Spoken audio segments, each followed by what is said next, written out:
Assalamualaikum warahmatullahi wabarakatuh. Kami dari kelompok 10 akan menjelaskan mengenai the era of network competition.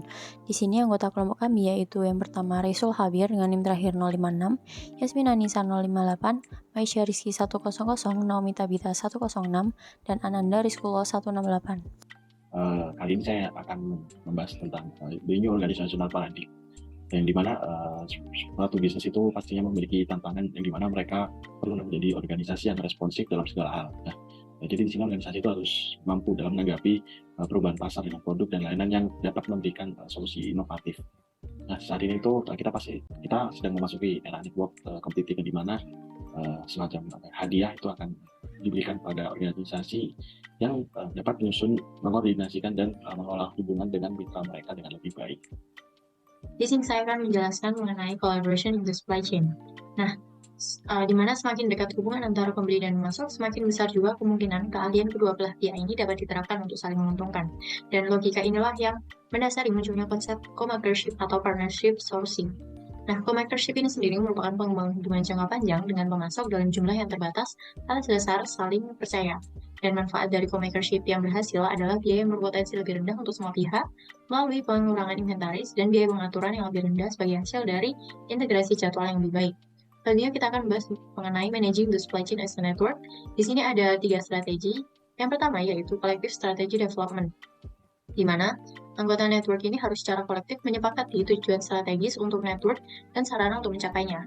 Nah, beberapa contoh yaitu ketika sebuah perusahaan bersepakat untuk memprioritaskan pengembangan produk baru yang lebih ramah lingkungan sebagai tujuan strategi, maka anggota jaringan ini itu harus memutuskan untuk melakukan pertemuan berkala untuk menilai kemajuan mereka dan memperbarui strategi mereka juga sesuai dengan kebutuhan.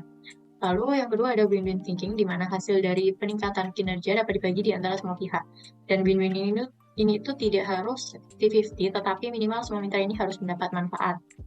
Nah, contohnya ketika sebuah perusahaan ini itu berhasil mengurangi biaya pengiriman produk dengan membagi biaya angkutan dengan mitra logistik, hal ini juga sekaligus meningkatkan kepuasan bagi pelanggan karena menurunkan waktu pengiriman bagi pelanggan. Nah, dalam hal itu semua pihak ini menerima manfaat masing-masing. Lalu yang ketiga adalah open communication, di mana salah satu pendorong perubahan yang paling kuat dalam jangka jaringan pemasaran adalah munculnya teknologi informasi. Nah, agar pemasaran jaringan ini bekerja secara maksimal, visibilitas dan transparansi informasi yang relevan di seluruh supply chain ini sangat penting. Contohnya akuntansi buku terbuka. Ini adalah salah satu langkah menuju transparansi di mana data biaya ini dibagikan dari hulu ke hilir, sehingga keuntungan masing-masing mitra ini dapat dilihat oleh yang lain. Kemudian membahas tentang 7 major business transformation. Yang pertama ada from supplier centric to customer centric. Fokus utama rantai pasok adalah mematikan proses produksi sesuai pada batch dan mendistribusikan secara efisien. Namun di pasar kompetitif saat ini, rantai pasok harus mencapai tingkat respon pelanggan yang lebih tinggi. Kemudian ada from push to pull.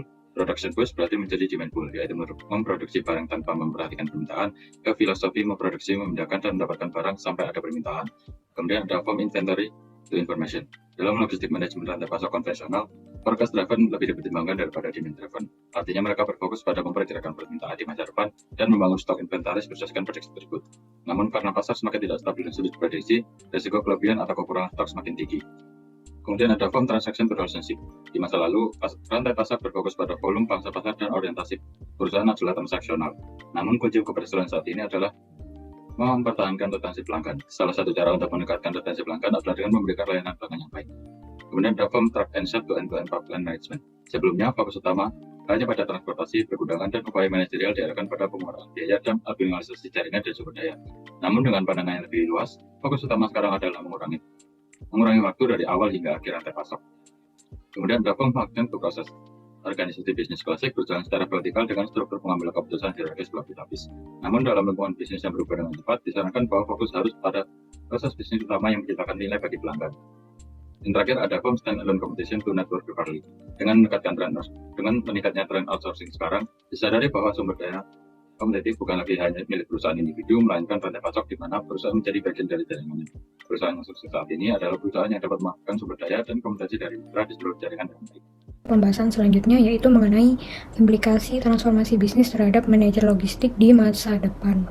Jadi macam-macam transformasi bisnis yang telah dijelaskan dalam pembahasan sebelumnya mempunyai pengaruh yang signifikan dalam menentukan skill profile yang dimiliki oleh seorang manajer nantinya di masa depan. dapat dilihat pada salah satu contohnya di dalam tabel 11.1. Yang pertama yaitu transformasi bisnis dari supplier centric menjadi customer centric. Jadi telah dijelaskan oleh teman saya tadi, pada transformasi bisnis ini merujuk pada pergeseran fokus dari orientasi kepentingan berbasis supplier ke customer.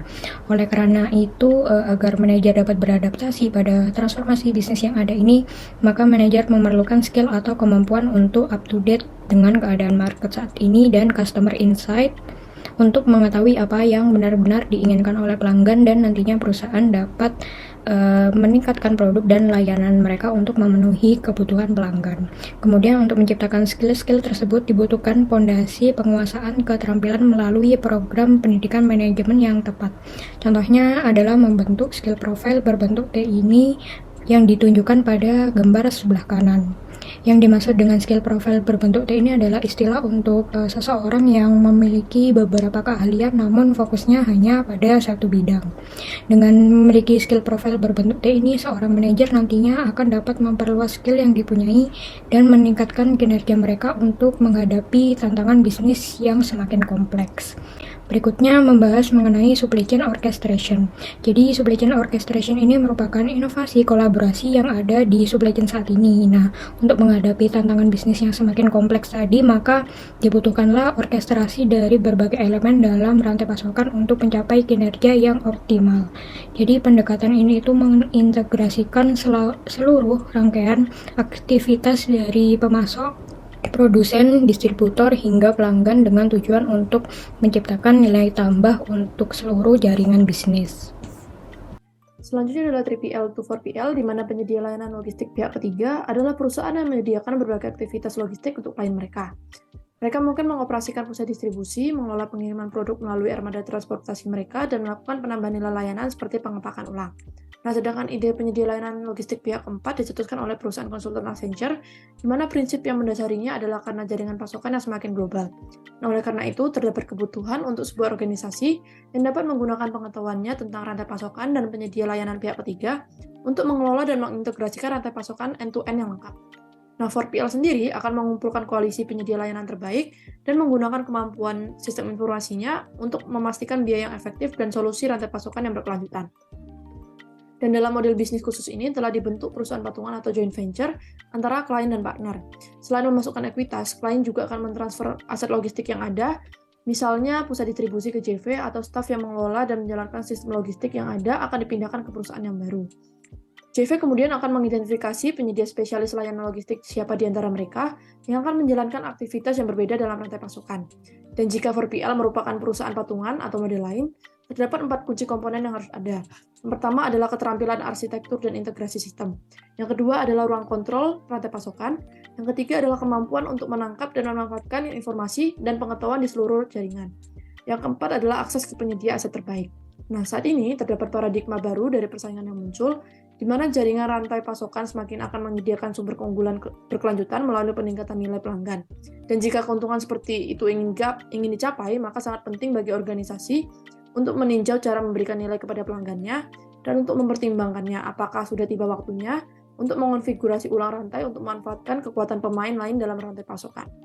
Selanjutnya kita masuk ke case yaitu Walmart dan P&G, di mana Walmart di sini tuh memiliki strategi yang dimana mereka itu ingin menekankan biaya agar memberikan harga yang murah pada pelanggannya melalui penerapan PMI. Nah, PMI sendiri itu Vendor Managed Inventory, yang dimana maksud dari PMI ini sistem manajemen persediaan yang mengutamakan kerjasama antara pihak supplier dan buyer. Nah, di sini tuh pada VMI visibility ini akan meningkat dan P&G dapat memberikan value added service kepada Walmart dengan melakukan pengelolaan persediaan secara automatic replenishment. Nah, jadi di sini tuh P&G akan diberikan akses ya untuk melihat actual demand dan tingkat persediaan pada Walmart. Nah, jadi ketika pada saat persediaan mencapai titik minimal, maka secara otomatis tuh P&G akan mengisi kembali ke persediaan tersebut. Nah, sehingga tentunya biaya pemesanannya akan turun drastis karena tidak lagi diperlukan monitor kedatangan yang dilakukan oleh personel bagian pengadaan setiap hari. Sekian presentasi dari kelompok kami, terima kasih.